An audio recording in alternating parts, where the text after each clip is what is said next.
Gentlemen, we are here with Welcome, one of the founders of the league. He's here to clear the air, guys. We are not here to waste time. Let's go straight for it. Number one, Welcome. This is the first question. There's a lot of people who don't know what's happening. Can you please tell us in a nutshell, what is the league all about? How is it different from all the other leagues that are currently happening? And why should people be excited about what's coming now? Uh, First of all, hello, and thank you for having me here. Um, the URL League is something fresh and something new. It's not your typical rankings in terms of your clan rankings or whatever. We try to put a new spin on an existing game, per se, where we're introducing a whole franchise sort of thing, if I can summarize it like that. If the NBA mixed with the Premier League and Call of Duty, basically, where you can buy, manage, and build teams on actual players. So it's not where players are playing with comfortable teammates that they've grown accustomed to. We're mixing and matching where you have managers that have responsibilities of trying to put together a team that can do well. You have players that are adapting to playing with other players that have never played before, with different play styles. And yeah, man, we're trying to make something fun and new, if I have to put it that way. That sounds interesting. So, are you really going for people to actually root for teams, managers, and players, or what is the specific value in this whole thing? 100%. In fact, we've even drifted away from your normal rankings in terms of there's tier one, tier two, tier three, and all these other weird tiers. We've opted to create a weird S tier, A tier, B tier, C tier type of thing where players have their own cards, and these cards are, how can I say, impacted by the number of appearances that you make, the number of kills that you get, and they either go up or down. And yeah, man, hopefully that puts a new spin where people can check their rankings in terms of that. Am I an S tier player, B tier, C tier? Same thing with the teams, points and kills matter. I mean, people are used to that format anyway, but now you have teams that have different managers that maybe play different players, where you'd find I was playing and subbing my strongest player to test out different players and how they work and gel with each other. You have 6 players in total. So, a BR match plays 4. So you can mix and match up until you have your perfect formula. There's also 2 transfer windows, which is meant to be a balancing mechanic where you have to basically lock 2 of your players. Locking is saying these guys are excluded from your, how can I say, the transfer window or the drafting phase. Yes. And then the others, teams can bid or try transfer in between, or you can let them go and basically opt to get 2 new or 2 new or 3 new players. That sounds very, very, very interesting. But now let's get to what people want to hear. Let's get to the real meat. Yesterday, you guys dropped a very serious statement. We can't take lightly. So, just from your side, please clarify what you were actually meaning when it comes to the Nigerian cap, please, because what you said in that statement can be taken left, right, in any way.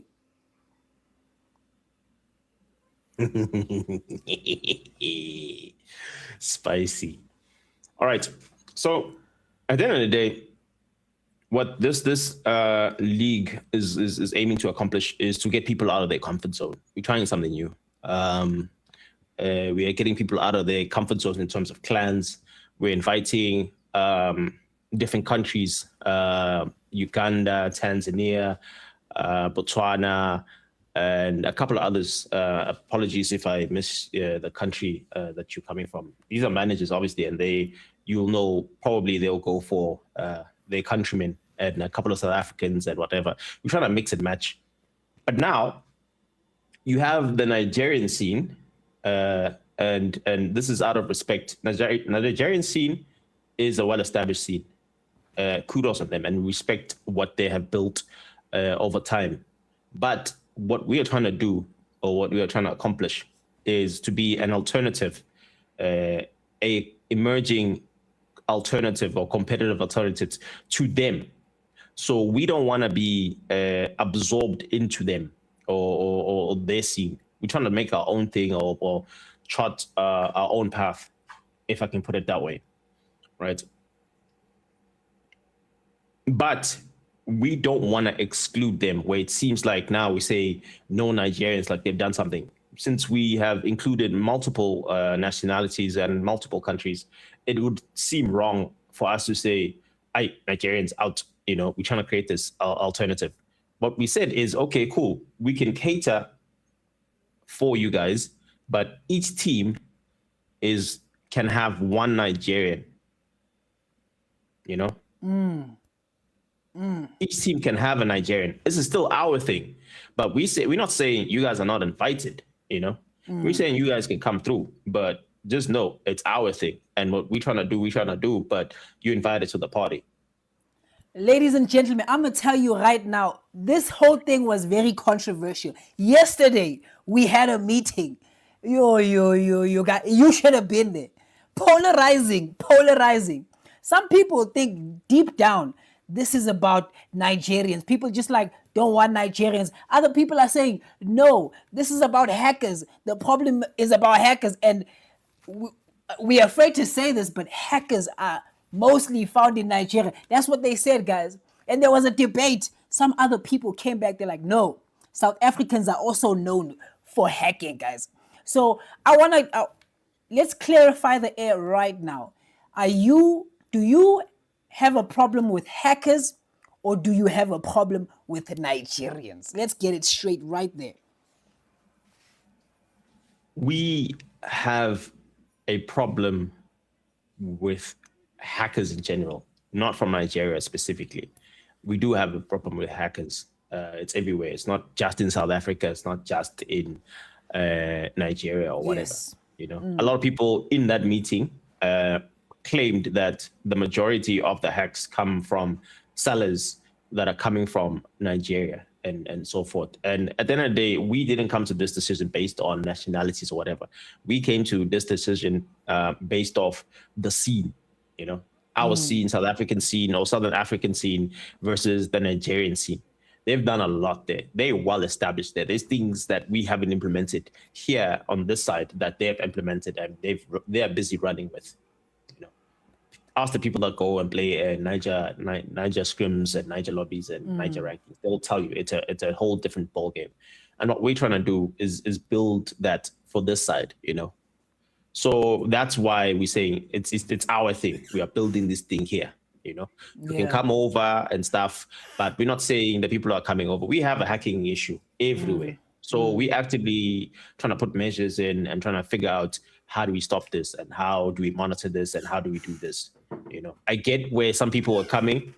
I get how other people felt this was an attack on Nigerians. We have Nigerians living in South Africa who are managers as well, and they felt some type of way, with that statement to say, hey, you know what, guys, if you guys are saying this, I'm on the side with my people because I'm from there. I grew up there. My mother, father are, and they have a valid point. And we told them, no, don't take it some type of way. This is what we meant. And this is how we meant it. But then some of the people took it out of context and they spun it that way in that meeting. And that's why there was a bit of commotion and chaos. All right, you heard it, guys. The managers, it's competitive. They're on edge right now. It's competitive. Trust me, there's a whole bunch of fights that are going to occur because it's competitive spirit and there's money on the line.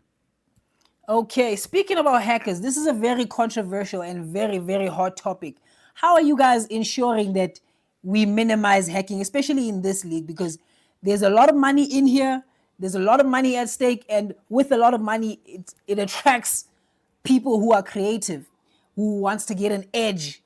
So how are you, as the league, protecting yourselves from such things? Look, I can't really divulge everything because if I divulge everything, then I've given them our playbook in terms of them looking, okay, these are what these guys are doing, A, B, C, D, E, F, G, and trying to find a loophole. You know, there's basic things where hand cams and playing in Discord and recording your images. There's basic things where we have multiple people with our watch list and they'll be spectating certain people.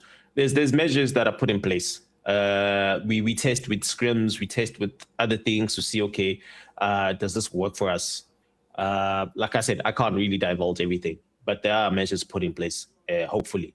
And we do ask for fair play, at the end of the day. Even managers, they know it's a risk. If a hacker is found, points will be deducted. Every kill that that person got will be deducted for you. It's a risk getting somebody who is, suspected of hacking. So even with their selection process, they have to put that in mind that am I taking this risk with this player? Because this player has tier one beams and they make us feel some type of way. Because if 4 or 5 people that have been spectating this person, that are sitting in a Discord call, are calling out this person to say that person is not normal. They're hitting 90-95% and above of their shots, or with that accuracy. There's like I said, I can't really divulge that much, but there is things in process.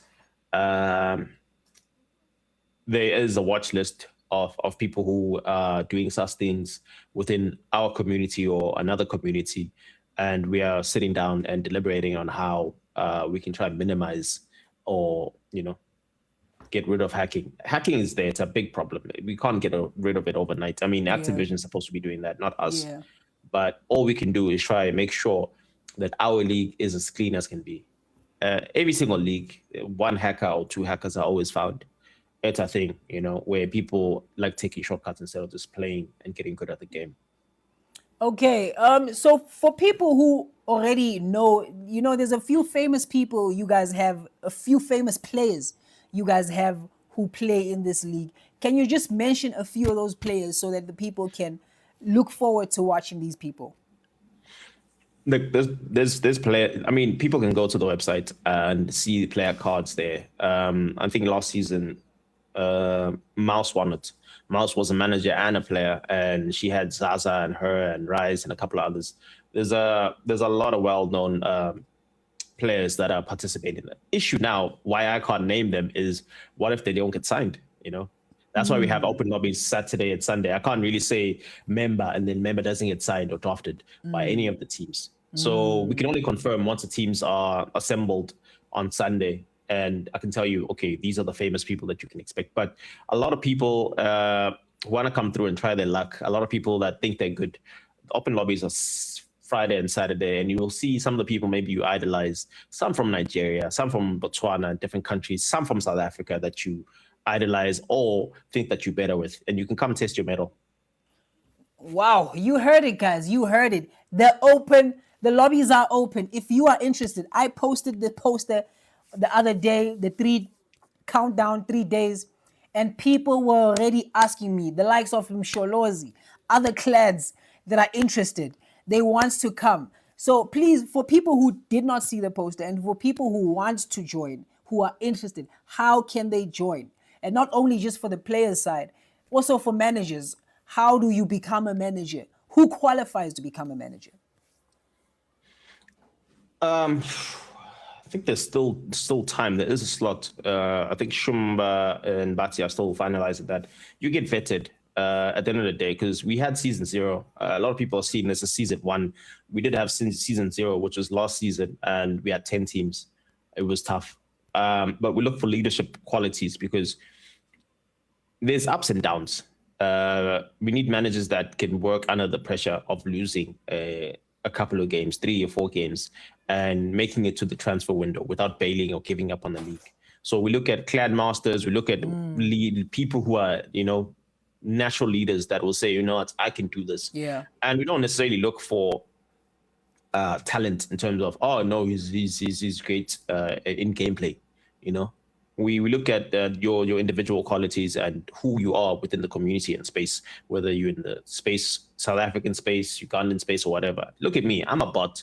But last season, my team, I managed the team obviously to get my feet wet and find out in the ground.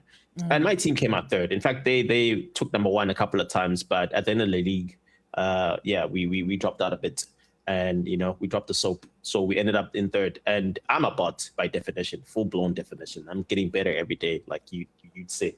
Yeah. But it's not a skill thing where now you have to have OP people as managers. Anybody can apply, but there is a vetting process because we had people that took losses and gave up midway, and we ended up with like 8 teams at the end because you see yourself in relegation. You're like, what's the use? If you can't motivate your players to play, I've played with 3 players on certain days where all my other players have obligations, and we played 3 players, and I had to motivate them like, go out there and try your best, and this is how we're going to go about it.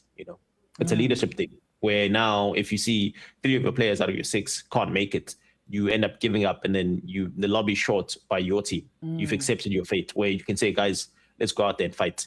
I had a player who I had to beg and plead with them, and they basically burnt their hand, but they played. They took one for the team.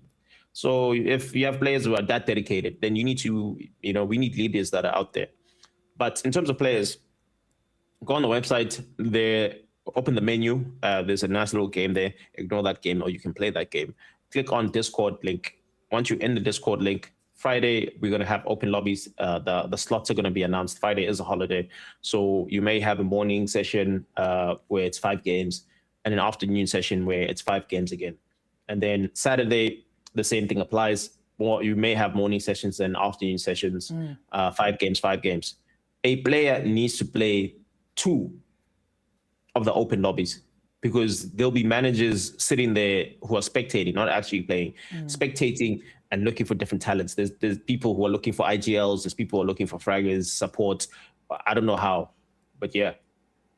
Okay, we are about to wrap it up. You heard it, guys. If you are interested, come through Friday, Saturday, get scouted. You might be the next Pele in Call of Duty. We don't know. We don't know. All we are here to do, guys, is document the greatness, guys. We have amazing players. We have OP players. We have strategies, something. Okay? So come through. Come through. Let's watch. Even if you don't want to play, even if you are not a great player, come through and watch. We about to make history, guys. And just like that, we are gone.